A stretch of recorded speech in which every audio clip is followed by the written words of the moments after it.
मंगलम भगवान विष्णु मंगलम करुणध्वजः मंगलम पुंडरीकाक्ष मंगलाय तनो हरि। मैं पंडित राम विशाल मिश्रा, खेतेश्वर रुद्राक्ष। आज हम जानेंगे कि महाशिवरात्रि का पर्व क्या महत्व है, कब मनाते हैं, कैसे मनाना चाहिए। ये हमारे भारतीय हिंदुओं का नहीं बल्कि विश्व में व्यापी सब हिंदुओं का महापर्व है। हमारे चंडी पाठ के अंदर 4 रात्रियों का वर्णन आता है। दुर्गा सप्तशती के प्रथम अध्याय में श्लोक नंबर 79, काल रात्रि महारात्रि मोहरात्रिश्च दारुणा। काल रात्रि कौन सी है? दीपावली में काली चौदस के दिन मनाई जाने वाली रात्रि का नाम काल रात्रि है। अब हम आते हैं मोहरात्रि। मोहरात्रि जब भगवान कृष्ण का जन्म हुआ और सब मोहित हो गए और भगवान कारागार से नंद बाबा के घर पहुंच गए, वो मोहरात्रि हुई।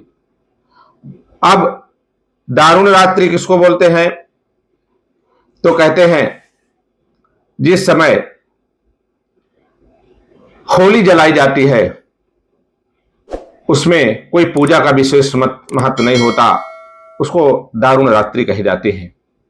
अब हम मुख्य विषय पे आते हैं, महारात्रि, जिसको हम शिवरात्रि बोले जाते हैं। यह फाल्गुन महीना के कृष्ण पक्ष त्रयोदशी की तिथि के दिन मनाई जाती है। इस दिन त्रयोदशी तिथि में चतुर्दशी का मिलन होता है। उस महापर्व को, उस महासमय को हम महाशिवरात्रि बोलते हैं।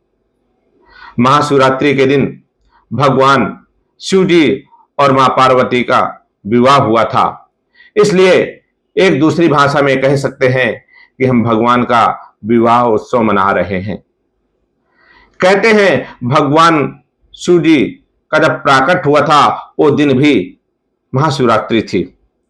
इसके विषय में अनेक कथाएं प्रचलित हैं।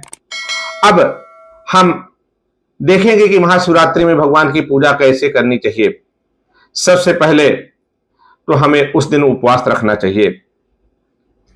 कुछ शरीर के आधार के लिए फलहार वगैरह व्यवस्था करके अपनी शक्ति भक्ति के अनुसार जो पास में मंदिर हो वहां जाकर के भगवान शिव जी का पूजन करना चाहिए। दिन में पूजन का तो महत्व है ही, खास पूजन का महत्व इसमें रात्रि में है। हम रात्रि की 4 पहर में पूजा करते हैं।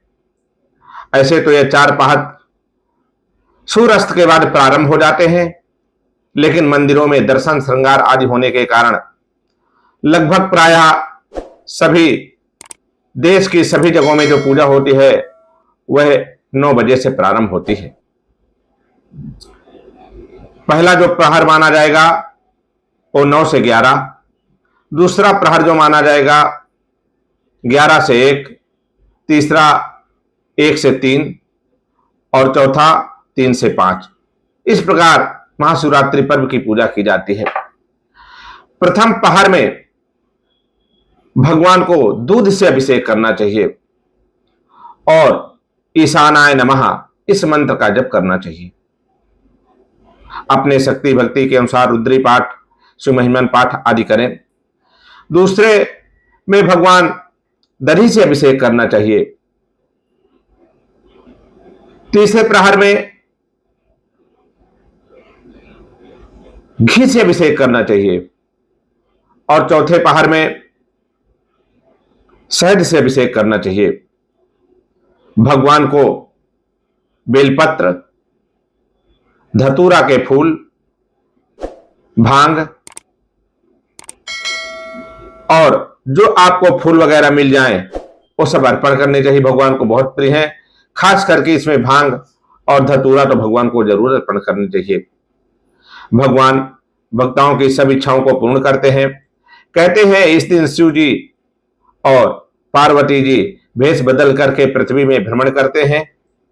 जहां जहां उनकी पूजा होती है वहां पर निवास करके पूजा को स्वीकार करके अपनी भक्ताओं की अभिलाषा को पूर्ण करते हैं।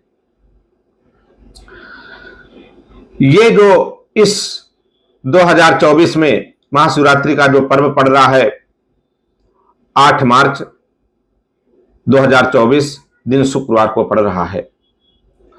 इस दिन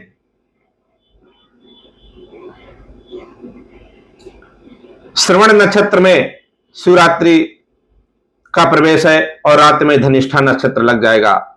श्रवण नक्षत्र जो है वो चंद्रमा का है और चंद्रमा कहां पे वास करता है? भगवान के सिर पे। इसलिए इस साल का जो महापर्व है विशेष है। जिनके कुंडली में किसी प्रकार का कोई दोष हो, उस दोष के निवारण के लिए अथवा चंद्र मजबूत करने के लिए अथवा विवाह वगैरह में रुकी कोई समस्या या विवाह संबंधित कोई समस्या है, वो सब निवारण के लिए श्रवण नक्षत्र और धनिष्ठा नक्षत्र में भगवान का पूजन होगा। कहते हैं सुबह कुंभ लग्न लग रही है 8 तारीख को और लग्न में लग्न के मालिक शनि और शुक्र एक साथ विराजमान है, जो बड़ा ही सुंदर योग है। राशिपति अपने राशि में ही विराजमान है और साथ में उनके जो गुरु हैं शुक्र वो हैं, इसलिए लक्ष्मी का बड़ा सुंदर योग बन रहा है। आप लोग इस दिन अपने शक्ति भक्ति के अनुसार, मति के अनुसार, समय के अनुसार भगवान का रुद्राभिषेक करें और भगवान से प्रार्थना करें कि भगवान आपके सब मनोरथ को पूर्ण करे और आपके बिगड़े कामों को बनाए और आपके जीवन में खूब खुशियां आए। सर्वे भवन्तु सुखिनः, सर्वे सन्तु निरामयाः, सर्वे भद्राणि पश्यन्तु, मां कश्चित् दुख भाग भवेत्। इसी के साथ ओम नमः शिवाय।